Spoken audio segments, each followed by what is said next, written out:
Welcome everyone. It's with great pleasure that Nicolas Nyssen and myself, on behalf of HEC Liège, would like to welcome you today for this first out of 3 series of thematic days, each one involving a different expert.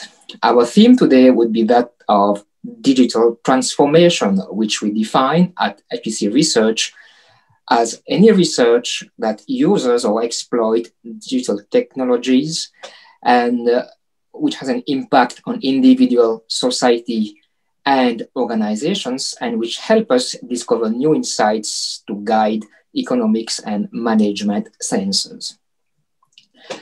Our expert for today's session is Professor Michael Haenlein, the professor at the ESCP Europe Business School in Paris.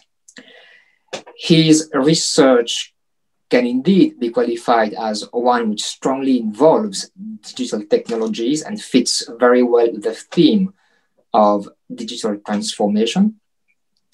He's an outstanding scholar with an impressive publication track record, and his talk today will focus on the interdisciplinary aspects of digital transformation.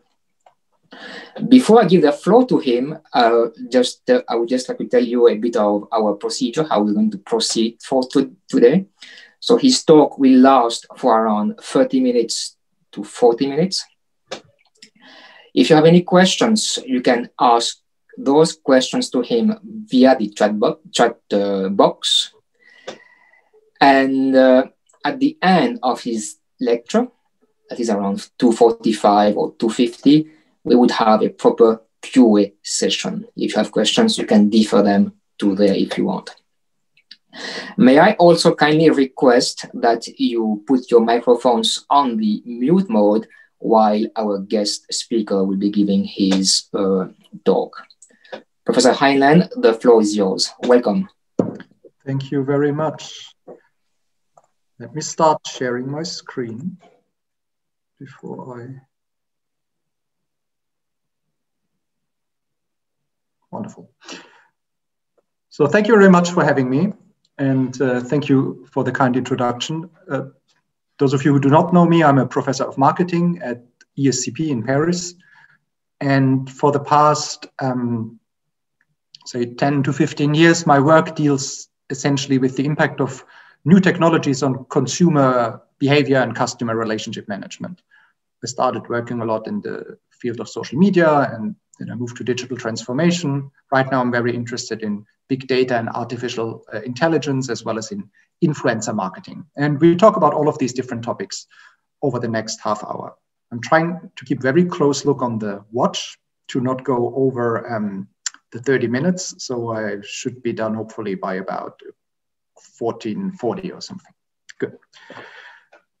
Let's dive in.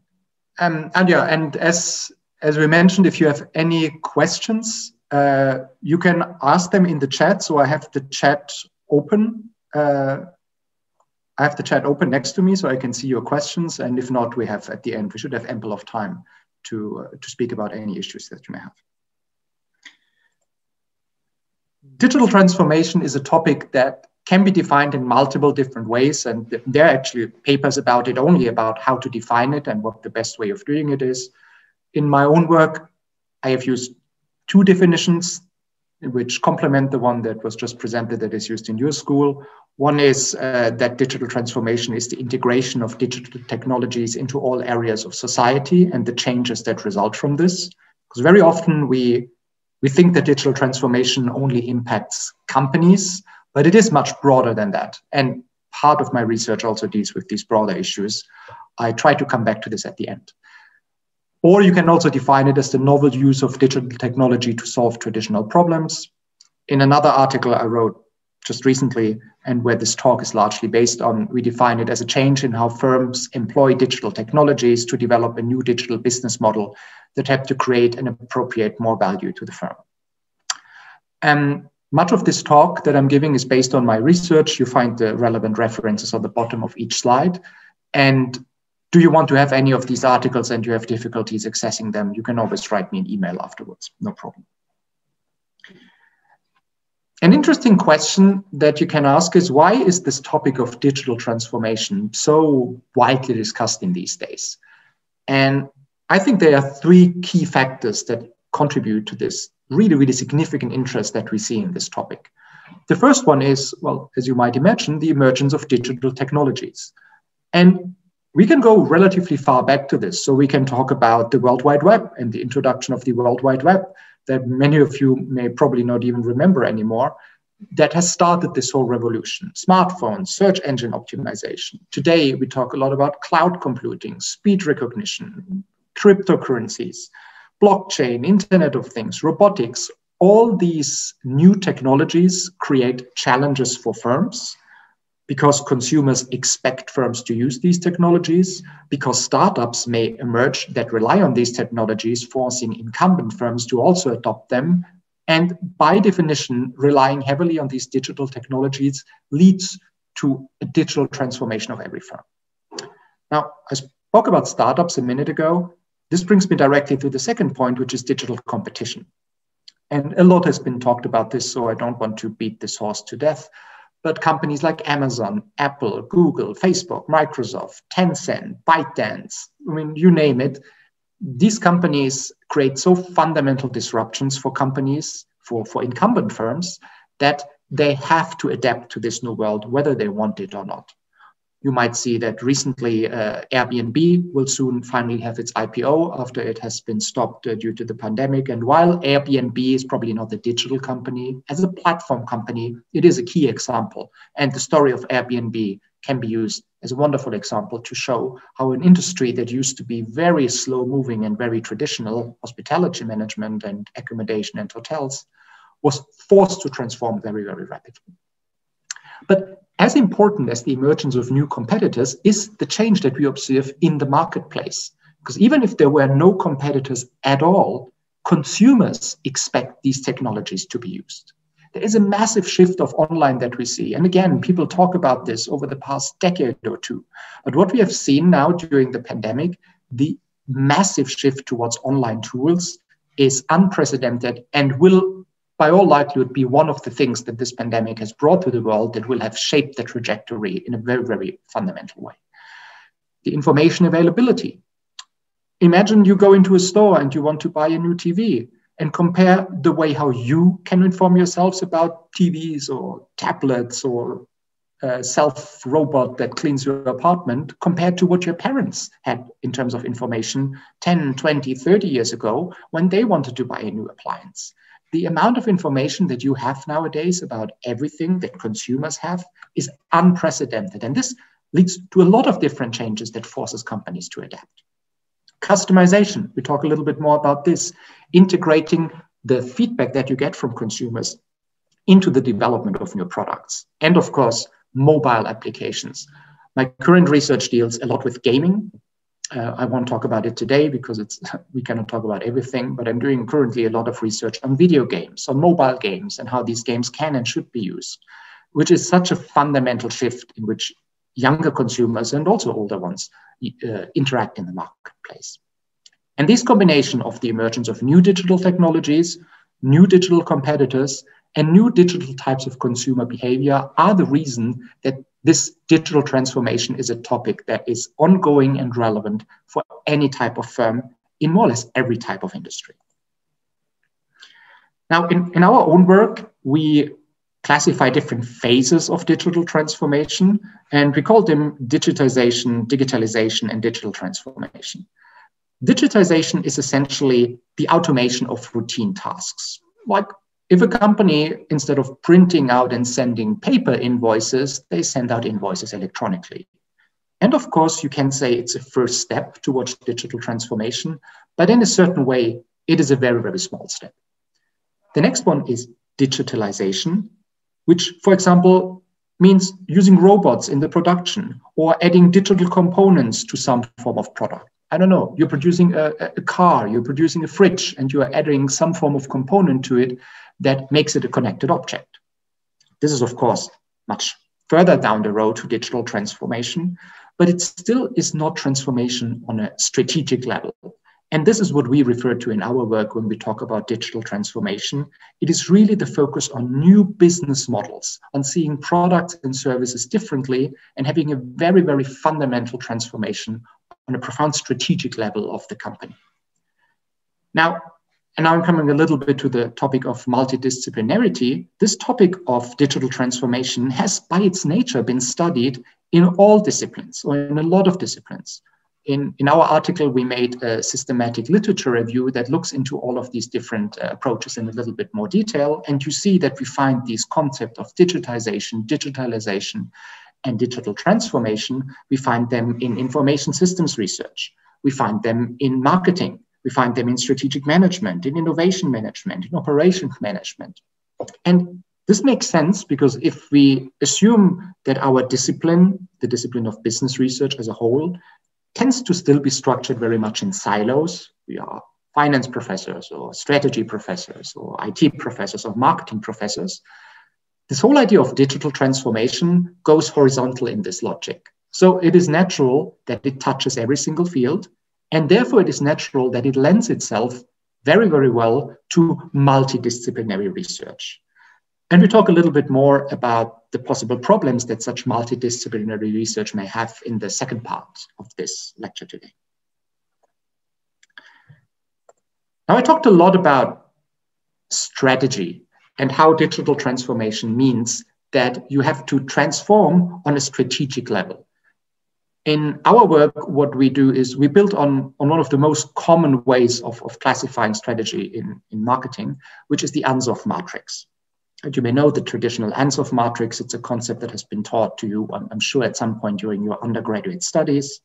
It says that companies have 4 different strategies in which they can grow. Penetration, which means you increase the sales of existing products in existing markets. You just sell more of the same stuff in the same market. In this slide, it's strategy number 1. You have product development, which means you introduce new products to an existing market. In this slide, this is number 4. You have market development, which means you enter a new market with existing products. Instead of selling your products only in Belgium, you also sell them in China. And diversification, which combines product and market development, which means you sell into a new market with new products. The reason for diversification is that very often new markets require new products in order to be addressed appropriately. Now, when you look at digital transformation and how the digital sphere changes these different strategies, what we postulate in our work is that it adds 3 new types of strategies to this world. One is co-creation. A key thing that the internet or digital technologies in general allow you is a bidirectional flow of information from the firm to the consumer and from the consumer to the firm. If you think historically, the flow of information was always, to a large extent, from the firm to the consumer. Think of advertising. Think of product utilization notices. Of course, there was some form of flow from the consumer to the firm, and we call this flow of information market research in marketing, but it was very punctual, very limited. Now, this world has fundamentally changed, because now we have information from social media. We have information from connected objects. We have so much information now about customers that this allows us to really include this information into our product development and to co-create products together with consumers. This can be as simple as including information that we receive in order to make updates of the existing products we have.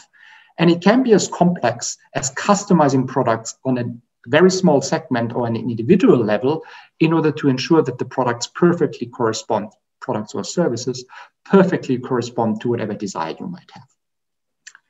We have market development not related to products, but to platforms. Think of a company like Netflix that started in the US and that has now spanned the entire world. And we have what we call platform diversification. Platforms that not only expand from one market to the other, but also from one product to the other. The classical example would be Amazon, a company that started as an online book reseller in the US and that now is active on a worldwide basis, selling books, cloud services, kitchen appliances, food, and now since last week recently, pharmaceutical products. And we believe that this extended Ansoff matrix gives a very good overview of the different digital growth strategies that you have as a firm. Now, I told you at the beginning that my work, my personal work, largely deals with the impact of digital technologies on firm CRM activities. And I want to focus on two specific technologies that I mentioned before and how they impact the way how firms interact, because these are two technologies and two specific areas that my current work focuses on. One is the influence of artificial intelligence of big data, where I've worked on topics like regulatory and ethical concerns on what even is artificial intelligence and the history of artificial intelligence. And one is a topic that I came close to over the past years, which is influencer marketing on Instagram, on TikTok, and how these new strategies can be used. And I want to dig a little bit more, a deep dive into these two areas, just to give two very different examples of what digital transformation actually means for firms. Well, looking at artificial intelligence and big data, one thing that always struck me as surprising is that many people believe that artificial intelligence is something that is really, really new. And it is new, but it's less new than what most people would think. The beginnings of artificial intelligence go back to the 1940s. And there are two interesting evolutions here. In the 1940s, in the US and in UK, two things happened in parallel.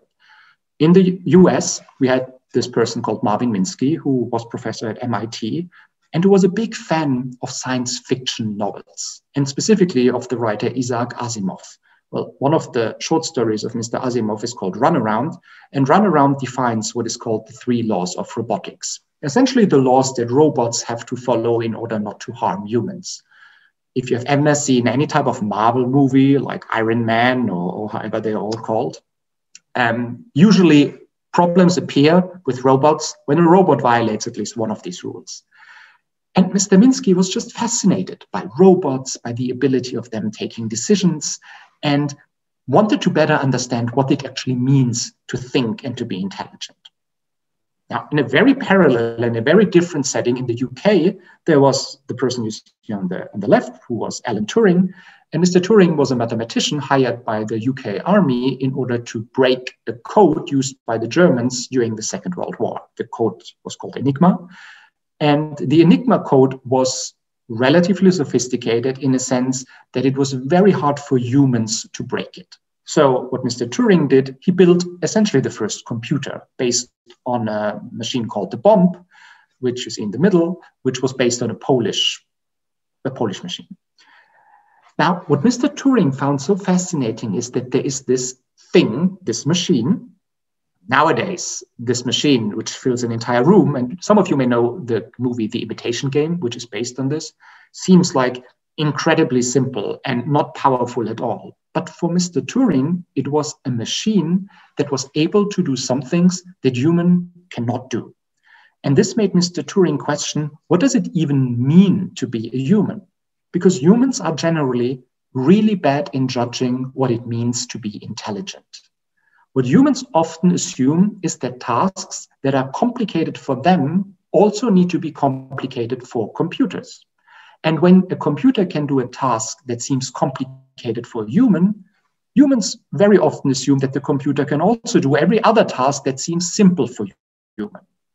The classical example is, if your computer can play chess, you think your computer should without any problem be able to clean your house automatically.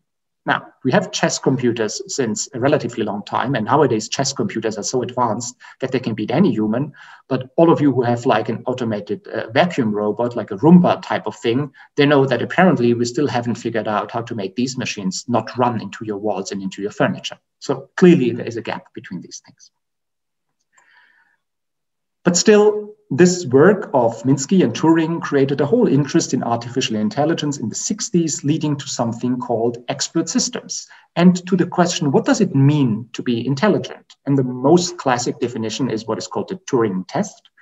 The Turing test, which you find on the bottom right of this slide, says if there is an observer, C, who spends 5 minutes talking to A and 5 minutes talking to B, the only thing that C knows is that one of the two is a computer and one of the two is a human. But after 10 minutes, C cannot tell you which one is which.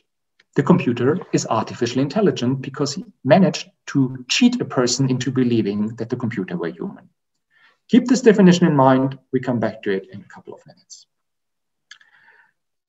Based on this, that makes it so hard to define what does it mean to be intelligent and what does it mean if a computer is intelligent or not. We in our work wanted to define what artificial intelligence means, and mostly we wanted to understand why is it such a topic of conversation now, and why has nobody really talked about this type of stuff that much 20 years ago. And the reason is that in order to develop artificial intelligence in the right way, a computer needs to be able to learn like a child. Now, the early approaches of artificial intelligence were based on the fact that you teach your computer rules. Imagine you want to teach your child chess. The easiest way to teaching your child chess is to say they're different chess pieces, they can move in one way or the other way, and the goal is to knock out the king of the other color. That's it. They are basic rules, and once you follow the rules and you know what you want to achieve, the only secret between you and playing chess is either to have natural talent, those of you who have watched The Queen's Gambit on Netflix recently, or to just train a lot. Now, this works very well for chess, but what do you do if you want to teach your child what an elephant is? I'll tell you what you don't do. You don't tell your child an elephant is this big gray figure with huge ears and a long nose, and you try to describe rules that make your child allowed to differentiate between an elephant and a lion. Nobody does that. Instead, what you do is you show your child one picture of an elephant and your child knows what an elephant is. I want you for a second to appreciate what this means. You show your child one single picture of a gray elephant in a children's book. 2 weeks later, you take your child to the zoo and your child will recognize a living animal as an elephant in a totally different context. Your child is able to learn the characteristics of an elephant from one picture and transform it into an entirely different setting. This is amazing. Well, computers try to do the same thing, but they are much less smart than your child.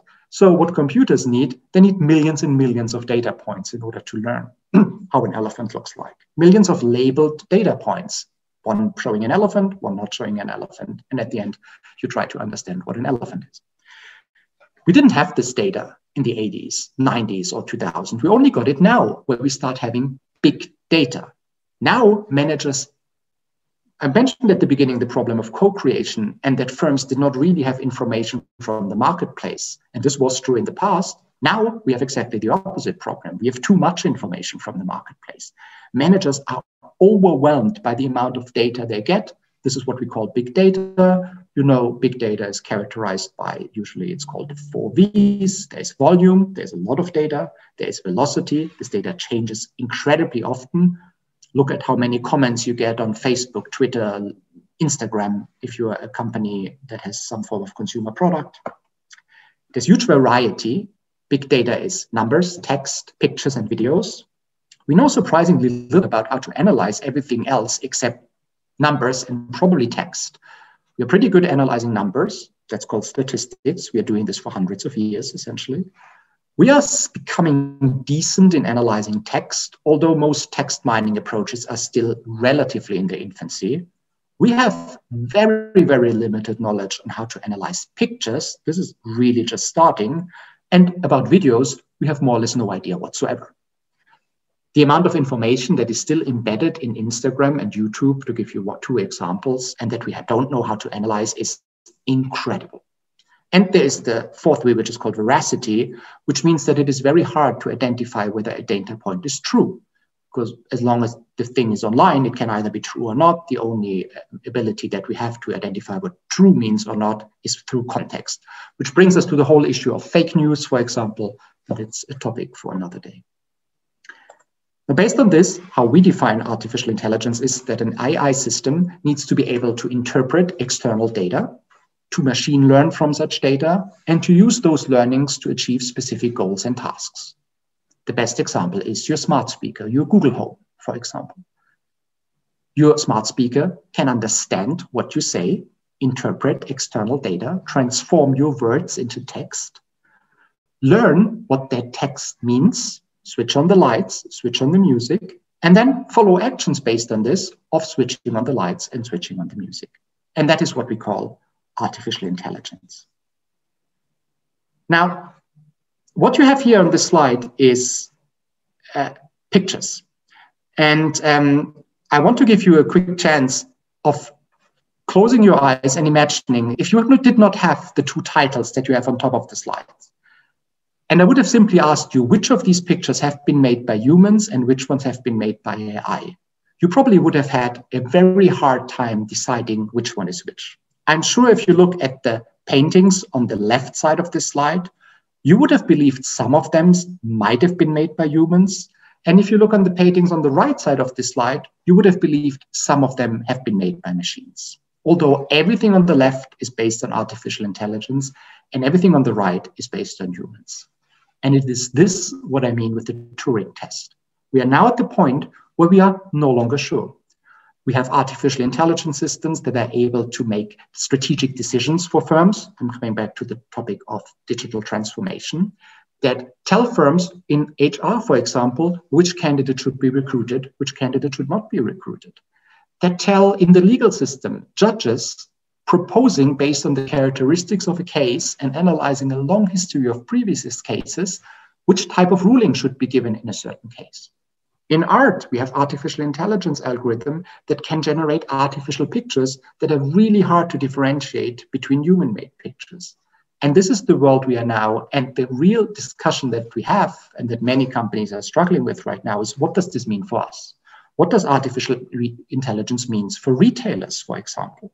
A company like Walmart can nowadays equip their salespeople with smart glasses. These are not smart glasses, but still smart glasses that can look at your face and based on your facial expression, tell the salesperson which type of emotional state you are in. Are you happy, angry, annoyed? And based on this, they can adapt the conversation with you. Now, how can a company use this? How should a company use this? This is classical examples of digital transformation triggered by the emergence of new technologies. Now, and my time is slowly running out, so I need to be a bit quicker now. Now, if we talk about the emergence of new competitors, think of how the rise of platforms such as Instagram and TikTok have changed fundamentally the way how companies make marketing. How firms, let me probably skip over this slide and go to this slide here. How firms have to work with these platforms in order to reach their customer base. I mean, just look at Facebook, Twitter, YouTube, Instagram, and TikTok. Many chief marketing officers or many CEOs, they barely use Facebook and Twitter. They have very limited idea what TikTok even is. But when you look at this slide, which comes out of an article I recently published in the California Management Review, you see that if you want to reach the younger consumers, you can no longer go on Facebook. I mean, everybody of you who is around 25 probably doesn't have a Facebook account anymore. And if you do have a Facebook account, you mostly use it to stay in touch with your aunt and your grandparents and possibly your parents. The interesting reason why this happened, there are multiple reasons, but one reason why this happened is that we, our generation, when we became parents, we realized that there is a certain danger in Facebook, let's say, and many of us forced or encouraged our children to accept them as Facebook friends. And now I'm talking to the younger ones listening here. In the moment where your mother or father force you to accept them as a Facebook friend on your Facebook account, your Facebook account is practically unusable because whatever you post will be scrutinized by your parents. And this has led to the fact that the younger generation shifted platforms. And nowadays they're using Instagram and TikTok. So if you have a teenager at home, the question is not ask him or her to follow you on Facebook, but ask them, if you want to make a fun discussion on an evening, ask them to either accept you as a follower on their TikTok or Instagram. And if you want to make it a real fun discussion, then ask them to read them the direct messages that they exchange with other people on Instagram. I can guarantee you it will reveal a lot about the preferences of your kids in all sorts of ways. Now, what this has practically resulted in is the creation of an industry which we call influencer marketing, where firms no longer use traditional advertising in order to reach customers, but use other types of platforms. Influencer marketing is a prime example of how the emergence of new, you remember one of the earlier slides, digital competitors, in this case, Facebook, Instagram, and TikTok, changes fundamentally the way how firms operate, even if they are very far away from these industries. I mean, you may nowadays be a producer of cosmetics. You might never even thought about Instagram and TikTok, but if your entire user base starts using Instagram and TikTok, instead of those medias that you think people use, then you are forced to digitally transform and adapt to these new media. Because realistically speaking, the average 20 to 25-year-old nowadays doesn't watch TV because they watch Netflix, which means TV advertising doesn't reach them anymore. They don't listen to radio, they listen to Spotify, which means radio advertising doesn't reach them anymore. They don't read newspapers and magazines, they get their information from Reddit, which means any form of print advertising doesn't reach them anymore. The only way how you can put an advertising message to a younger consumer these days is either to be on social media, Instagram, TikTok, or to be outside. And this is what we call billboard advertising or street advertising in general. Now, this influencer marketing is digitally transformative for firms because it's not just applying what you already know to a new type of distribution channel. It's fundamentally changing the way how you do things. Firms, for example, have, and I'm just taking very selective examples of this slide. If you are more interested in the topic, I encourage you to read my article on this. Firms, for example, at the beginning think that posting a picture online is the same, whether it's on Facebook, whether it's on their webpage, whether it's on Instagram. But it really isn't. A picture that works well on Facebook may not work at all on Instagram. A video that works very well on YouTube may not work at all as an Instagram story, let alone as a TikTok. So you really need to understand the specific culture that each of these platforms have. You also need to understand that an influencer cannot be booked like an advertising slot in a magazine, where you go through a pricing list and pick who today should show your message. Instead, you need to have long-term partnerships that the influencer gets to know your firm, that your firm knows how to brief and how to work with the influencers. There's a huge discussion of which type to influencer work with. Do you want to work with somebody who has 10 million followers, 10 people who have 1 million followers, or 100 people who have 100,000 followers? It's the whole question of micro versus macro, which nowadays in this influencer marketing sphere is something that is really, really heavily discussed. And finally, how do you brief an influencer? Traditionally, companies are used to briefing advertising agencies in an extremely precise way. But influencers cannot be briefed as precisely. The whole system needs to change. And how influencer marketing has transformed the way how companies deal with social media, select influencers, and brief influencers is one of the examples of digital transformation in a sense of how the emergence of new competitors in a totally different industry impact very profoundly how you in your own industry have to do business. Now, there are lots of questions that you can ask in this context, and we have many, many future research questions in our own work that you can address. How should firms move through these different transformational phases, for example? I talked, you may remember, the 3 different stages that lead to digital transformation. Are these linear? Can you jump one of these? Can you probably jump directly into digital transformation without having done the others before? What about resources? Which specific digital resources does a firm need? This can go as basic as human resource strategy. If you have a social media manager, for example, you need to give these people a certain degree of autonomy. They cannot get approval from their manager for every single post they make on social media because the time it needs to get an approval takes so long that by this point, the post is no longer necessary. How do firms adapt to this type of new world?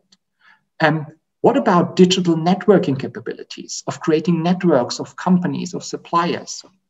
Look at organizational structure. How should firms be structured? Should we still be structured based on marketing, IT, HR, whatever? Do we probably need totally different structures? What about those growth strategies that I mentioned? Which ones are sensible under which conditions? And one key thing is how to measure all of this. And coming back to close the loop on influencer marketing, many firms measure how often their posts have been liked or shared. But ultimately, nobody cares. Why would a cosmetics company care about how often their post has been liked or shared? What they actually should care about is how much more money they have sold based on the post. And this brings us to a whole area of metrics and goals and how to set objectives and how to measure the right things that firms very often are struggling with. I want to finish for the last 5 minutes that I have with a more general discussion of areas of future research. I think in order for business research, and this applies to any form of business, not only to marketing, to be relevant, we need to address important topics. Now, we all try to address problems that are of relevance in the sense that they relate to some form of business problem. But clearly there are problems that are more bigger than others, that are more important than others. Now, in our work, and an article that I recently published, we define importance by 3 criteria. How many stakeholders, be it managers, consumers, public policymakers, whatever, will change their behavior based on your research? Second, which type of stakeholders will change their behavior? Because it probably is more important when 20 CEOs change their behavior compared to when 20 low-level HR executives change their behavior. And finally, how big is the behavior change? Is it a small change or is it a big change?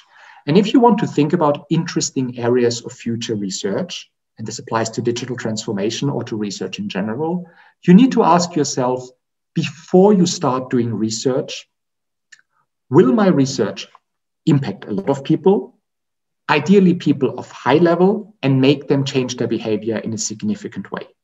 And if the answer is no, if your research either doesn't impact many people or doesn't change the behavior of those people a lot, or these people are very low in the hierarchy and probably won't budge that much, then you might want to focus on different types of questions. And the factors that drive whether you can work on these, what we call important problems, is the question, are you aware of important problems? Do you have the ability to study these problems? Do you have the motivation to study these problems? And we can talk a little bit more about this in the questions if you want. And if not, you can read the article that you find on the bottom of this slide. And my time is up, so I'm now moving back to my slide. So it's now 14:37. I talked for about a bit more than half an hour. So thank you very much. I stopped sharing my screen and I'm open to any questions that you might have.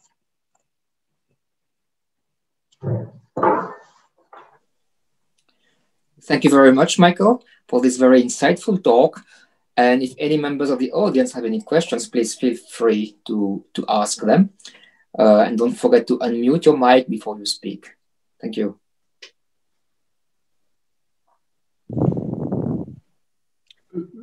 I'm seeing in the Laurence is raising his hand. Hi, can you hear me? I can, yeah. Fantastic. I have no idea how to show my video, so sorry about that. Thank you so much, Michael, for this very inspiring talk. You're definitely a thought leader in marketing, and I've read many of your papers.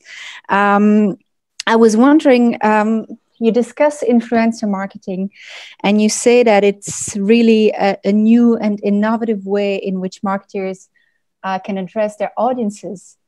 And I'm wondering, I hear a lot about influencer marketing. I researched it a little bit, and a lot of my students are fascinated by it.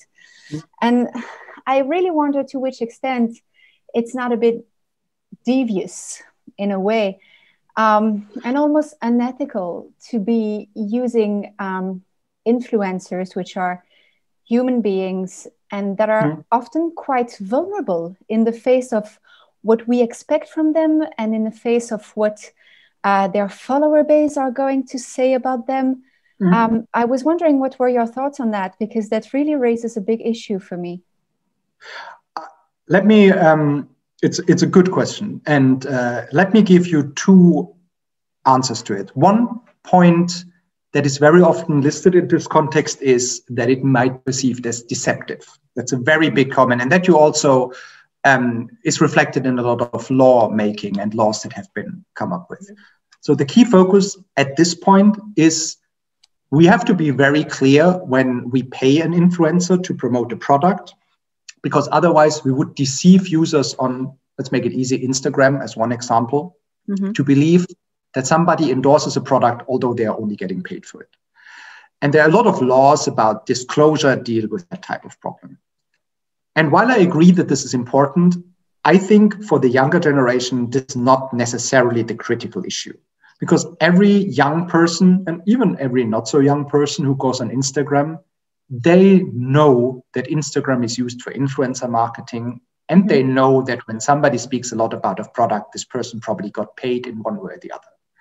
I mean, it is a little bit as if I showed you TV advertising and I need to make it very clear that this is advertising.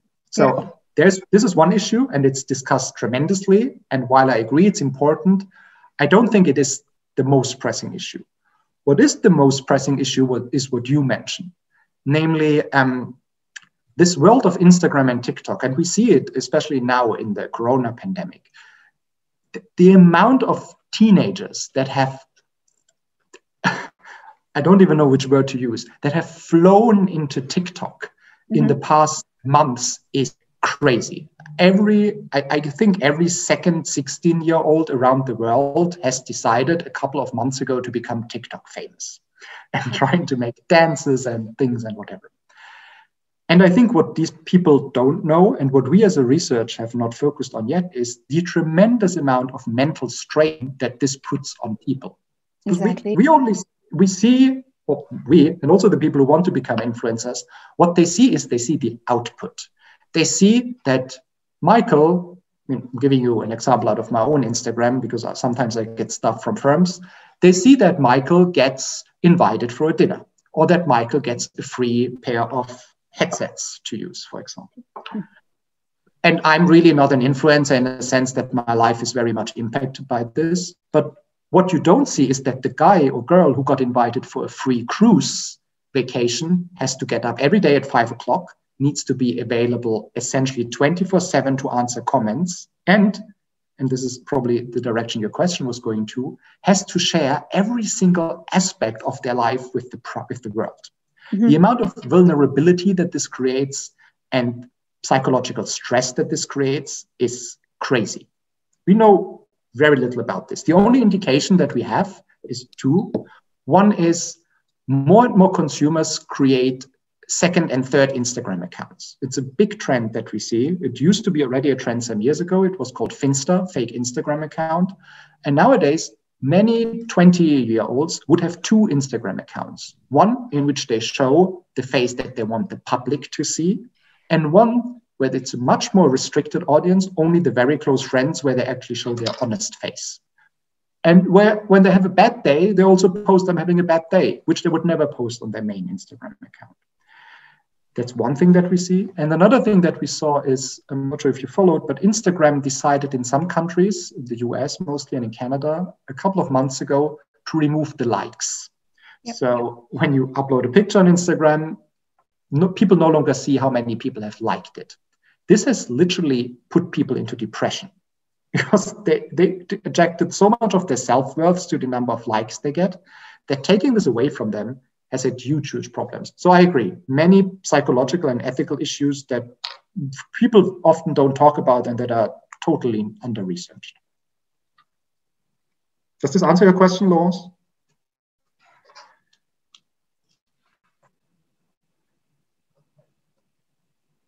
Probably yes. Laurence, can you hear us?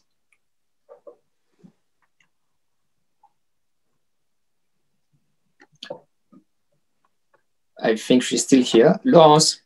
It's okay. Yeah, but I think the answer that you gave was address indeed the crucial issue of all these psychological and ethical aspects that are linked to online marketing. Do we have more questions from the floor? Please feel free.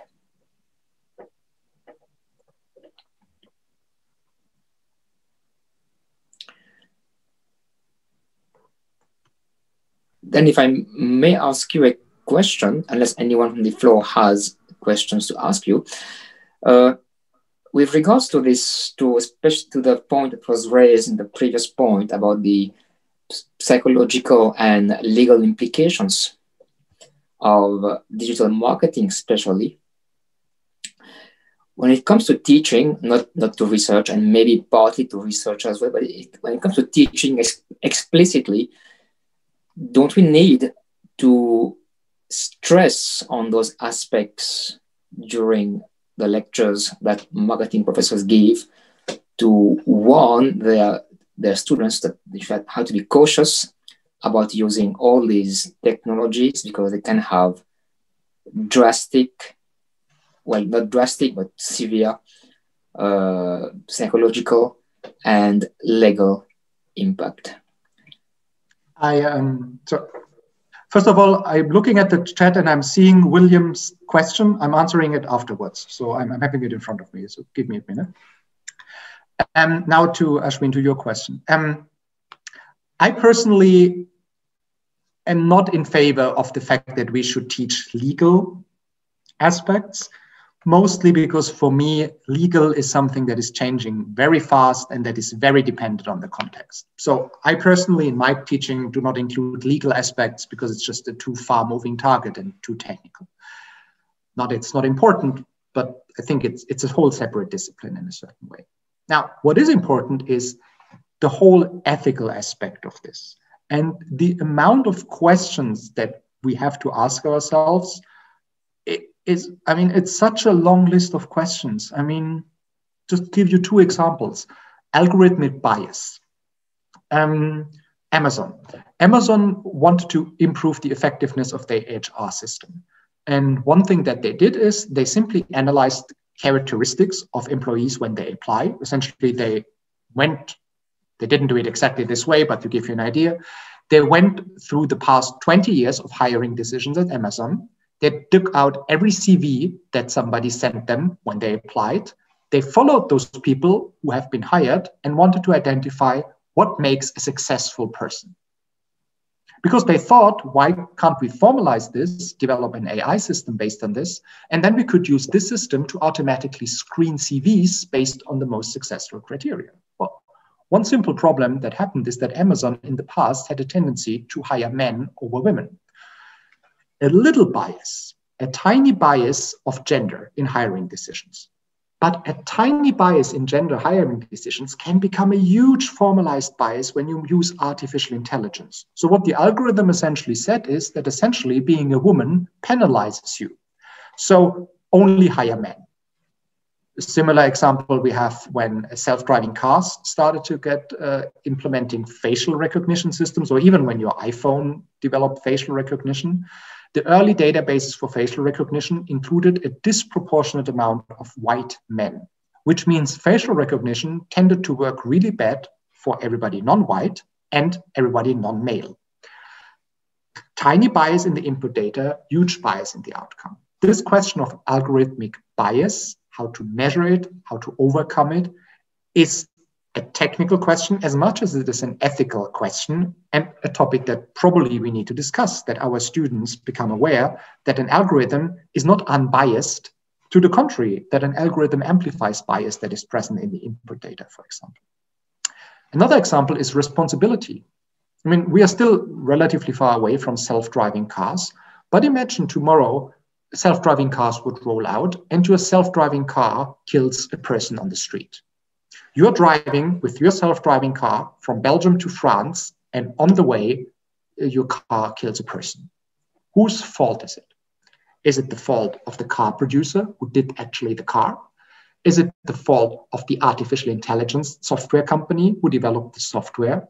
Is it the fault of the data company who provided the input big data that is used for the AI system to learn? Is it your fault because you are sitting in the car? Is the fault of everyone and it needs to be split? And what happens when your car crosses a border? Does all of this change when you're in Belgium versus when you're in France? Do we need European laws about this? All of these questions are very central, and I think we don't have an answer, but I think we need to make our students aware of these type of questions. Before I'm moving to William's answer, does this answer your question? In fact, yes, it does precisely, and thank you for raising up that issue of algorithmic bias. It's a topic which interests me and at least one member of the audience. Thank you very much. It's a huge, I mean, that's very interesting. I agree. Oh. Now I'm coming to William, virtual influencers. I'm actually right now starting a project about this because in case of those of you who don't know, virtual influencers are,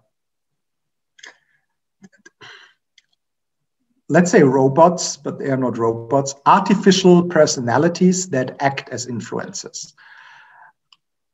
I wonder the same, William, as you ask, are they effective?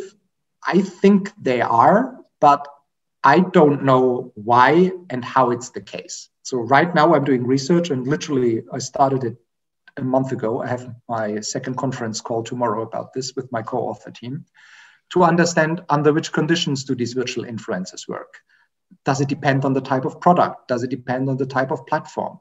And if virtual influencers work, does this mean companies can probably automate influencer marketing? And now, closing the loop to Lawrence's question, what does this mean if suddenly we have virtual influencers? Does this probably mean that the virtual influencer replaces the human influencer in a similar way as the automated machine has produced the human worker on the assembly belt? So it's a really interesting topic, but I can, at this point, not give you any answer. If we talk about, again, next year, I probably can tell you more.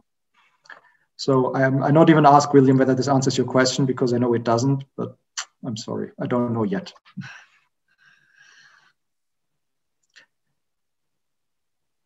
Any other questions?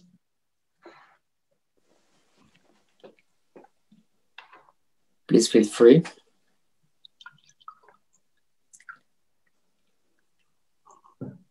I think Laurence is back. And Robin raised his hand as well. Yeah, sorry. Very quick question again, Michael. I'm sorry, my Wi-Fi broke down when you finished answering my first question. It's the same problem all the time. So perfect.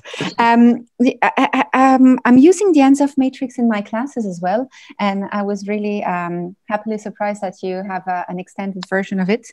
And I was wondering, you took the example of Amazon, and I'm wondering, is it really relevant or necessary to consider the different types of products or the different types of, if you will, services that Amazon is selling, to consider that Amazon is a platform rather than a product? My question is, could we consider that the platform is a product in a way and therefore keep the ENSOF matrix as it is? Or do we really need to have this platform extension? I guess I'm asking you to clarify this. It is a very good question. I mean, to give you background on this article where this is based on, it's based on a conference I attended in Groningen and with a couple of people, and we wrote this article based on this. Yeah. And this was a key point we discussed. And I don't think there is a clear answer to it, because I see what you mean. Essentially, one argument, and some of my co-authors had this argument as well, is to say that simply product is now larger. So it used to be a car, and now it's a platform. But ultimately, it still is the same type of product. It just has, like a balloon, it just got larger. Exactly. Some other people, and including me, thought that a platform is different because it allows you to more quickly adapt. It's like more modular in a certain way. Once you have a platform, you can more quickly adapt things. So it's not like blowing up a balloon. It's like having like a place where you can put multiple balloons next to each other. Mm-hmm. But your question is very valid. If you read the article, you will find some details about this discussion in it, I think. And I would say it's one way that we went with, but we could have probably also gone another way. We'll read the paper. Thank you so much. Cheers. Cheers. So now there is Robin, I think, who raised his hand, right? Yes. Yes. Do you hear me? Wonderful. Yes. All right. I'm wondering about the limit of digital transformation. I've seen the digital transformation on the medicine in March and in October, and I believe there is a limit there. But I'm wondering if you know other limits to the digital transformation. I think we are very bad in assessing those limits in general, because we believe that, I mean, there is this general belief that and I'm coming back to artificial intelligence as one example, that in a very short time horizon, computers will do everything perfectly. Like an artificial, in one of our articles, I think we call it an artificial super intelligence. It can do everything better than any human ever could. And I think this is mostly based on the fact that we as humans are not good in identifying what it means to be intelligent. I mean, playing chess is one thing. Building up an IKEA shelf is a totally different thing. We still don't have a robot that can probably build up an IKEA shelf. I think the limits change over time in a way that for us as humans are very hard to predict. I don't know. If you had asked me 2 years ago, can a computer generate art? I would have told you no. My answer would have been creativity with humans. And I agree, creativity is something that humans have inherently that computers do not have, because artificial intelligence, for example, is essentially learning from past patterns, which is the opposite of creativity. But now we have artificial intelligence systems that create paintings that look like real paintings, artificial intelligence systems that creates music. There is a project called Deep Bach that creates Bach-like music from scratch. There was an artificial intelligence system that has learned from all the Harry Potter books to write a new Harry Potter book. So I think there are limits. I don't think we can define those limits, but I'm very sure they are. I still think something like creativity or the combination of intelligence and manual work is a limit. And to move away from artificial intelligence and to make this a bit broader, I think there are clearly limits in terms of, does it make sense for a company to use digital transformation? Because I only talked essentially about the benefits at this point, but there are costs coming along with it. And simply because a technology can be used for digital transformation does not necessarily mean a company should use it, because it may simply not be cost effective. Does this answer your question a little bit? Yes, thank you. Good, and I think we are finished with time as well, right? Yep, we have 2 minutes left. Unless someone has a very, very, very short question, then please go ahead. Otherwise, we will just stop. I'll wait for 1 minute or a few seconds. No one has any more questions? Or maybe yourself, Michael, a few concluding words on how you see the field, the broad field of digital transformation evolving over time, and what should we expect for the next 2 years, maybe? No, I'm quite sure that you have no crystal ball, but at least if even that, can you just give us your predictions? I get asked this a lot, and based on my past trajectory, I mean, look at my own work, the past 10 years, I'm not terribly good in predicting what will happen. 10 years ago, I wrote about virtual social worlds and expected them to really change the entire way we do business, and they haven't really had the impact that I thought. What I think is what will become very important in research and teaching, and which will create much more prominence among managers, consumers, and public policymakers, will be these topics around regulation and bias and lawmaking. Some of you may know that about 10 years ago, I wrote an article with a colleague. It's called Users of the World Unite. It dealt with defining what social media is.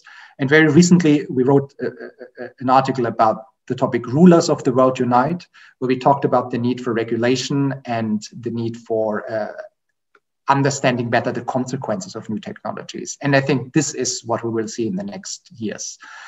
People will be less impressed about the technical abilities of the system, and they will become much more concerned about the societal implications of it. And all your questions were sort of going into that direction, be it on the psychological issues of influencer marketing and the negative sides that it can have, going to algorithmic bias and to lawmaking. And I think that's the topic that I personally think is relevant, and we are currently running a special issue in the Journal of Business Ethics only focused on this specific issue to better understand it. So, yeah, that's some answer. Thank you very much for your thoughts on how the field will evolve, and I think that most of us do agree, as you said it, that the technical aspects will become less and less relevant, but more of the societal, ethical, and legal aspects. With this, I thank you again on behalf of ESCP Research for your participation, and I'm going to welcome you in 15 minutes time in a different virtual room for an internal debate, which is going to be more specific on interdisciplinary research. All right. Thank you. Thank you very much. Till then, see you soon. Bye-bye.